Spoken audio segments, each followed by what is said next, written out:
Oi, pessoal, a nossa aula de hoje está lá na página 229, onde nós iremos falar sobre os tipos de dispersão de semente. Bom, algumas espécies de plantas, elas têm frutos com adaptações que ajudam a espalhar as sementes. Alguns frutos podem ser levados pelos ventos.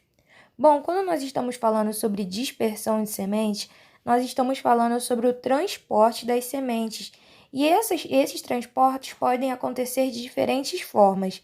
Podem acontecer pela ação do vento, podem acontecer com o auxílio de algum animal, e nós vamos observar aqui alguns tipos de semente e alguns tipos de transportes que podem ocorrer. E o primeiro exemplo que nós temos aí no nosso livro é do dente de leão. E o dente-leão, a semente dele é levada pelo vento.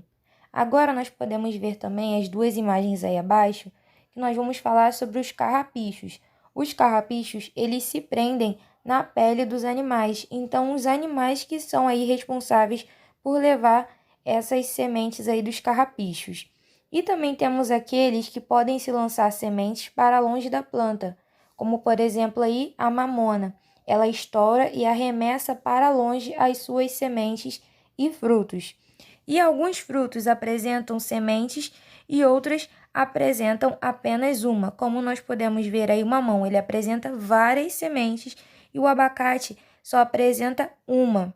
Então, a natureza ela usa diversas formas e estratégias para poder espalhar as suas sementes. Algo muito importante que nós temos que ter em mente é que a dispersão de semente, ou seja, o transporte dessas sementes, é muito importante para a disseminação da espécie da planta. Ou seja, com essa dispersão, nós podemos ter aí por muitos e muitos anos essa planta na natureza. Por isso é muito importante termos aí a dispersão, seja ela pelo vento ou pelos animais.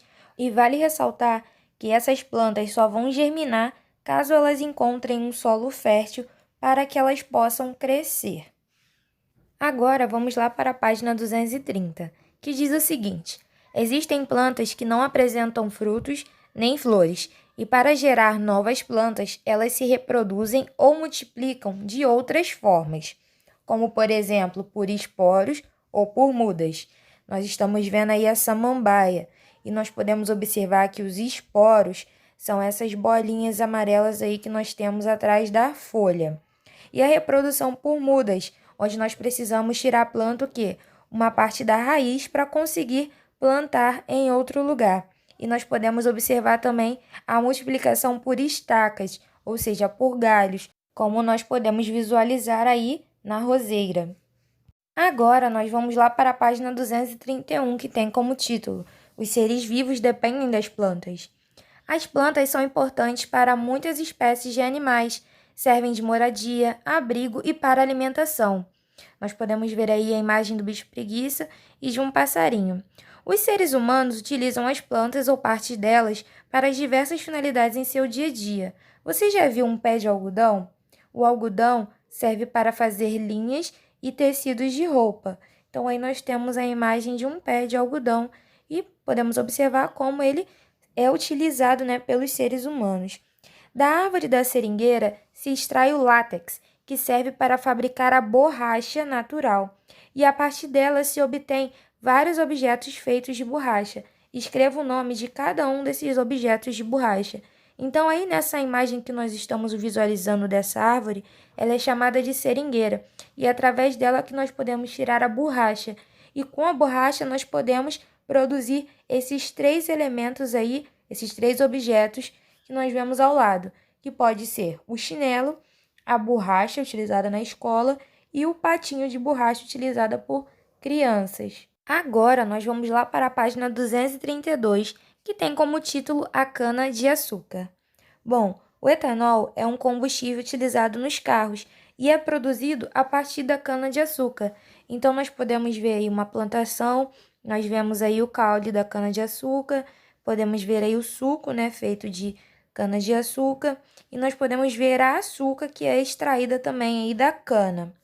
Bom, a cana-de-açúcar ela tem crescido muito no nosso país nos últimos anos e ela é muito importante, pois é uma das principais fontes de energia para os automóveis. E a cana-de-açúcar nós consumimos muito no nosso dia a dia, tanto para adoçar sucos, chás, tudo vem da açúcar que é produzido pela cana-de-açúcar. E o açúcar refinado que nós utilizamos, aquele branquinho que nós temos em casa, ele é retirado do caule da cana-de-açúcar. Agora nós vamos lá para o nosso livro Net Saber, do terceiro bimestre, lá na página 40, e nós vamos observar o desenho e identificar as partes da planta. Então, vocês irão colocar aí o nome correspondente de cada parte da planta. Vão colocar raiz, caule, flor, fruto e folha. Agora nós vamos lá para a página 41, que diz o seguinte: observe a imagem abaixo e responda: quais partes da planta são visíveis na imagem? Então, nós podemos ver aí nessa foto a folha, a flor e o fruto. Letra B. Quais partes da planta não estão visíveis na imagem? Nessa imagem, nós não conseguimos ver nem o caule nem a raiz. Letra C. Pelas partes visíveis é possível identificar que planta é essa? Sim. Qual é? Bom, é uma laranjeira, porque nós podemos ver aí a laranja que está bem visível na foto. Bom, vamos lá para a página 42. Você já ouviu falar em plantas medicinais? Bom, você irá fazer uma pesquisa e irá escrever quais são os benefícios de uma planta medicinal para a saúde. Depois você irá fazer um desenho ou uma colagem da planta que você pesquisou. Agora nós iremos lá para a página 43, que diz o seguinte: a planta produz o seu próprio alimento através da fotossíntese. Lembra que nós falamos na aula passada que a planta ela absorve o gás carbônico e ela elimina, põe para a natureza o oxigênio. E durante esse processo, que é chamado de fotossíntese, ela se alimenta. Número 1. Qual é a parte da planta que é responsável por sua respiração? Bom, e na aula passada nós falamos que as folhas são responsáveis pela respiração da planta. Número 2. Como se chama o pigmento verde das folhas? Bom, o pigmento verde se chama clorofila. 3. Qual é o nome do gás liberado pelas plantas e que nós respiramos? É o gás oxigênio. E qual é o nome do gás que as plantas retiram do ar, ou seja, que elas absorvem naquele processo da fotossíntese? É chamado de gás carbônico. Então, relembrando, a fotossíntese é quando a planta absorve o gás carbônico e libera o oxigênio. E é nesse processo que ela produz o seu próprio alimento. Então, pessoal, essa foi a nossa aula de hoje. Fiquem com Deus e se cuidem e até a próxima.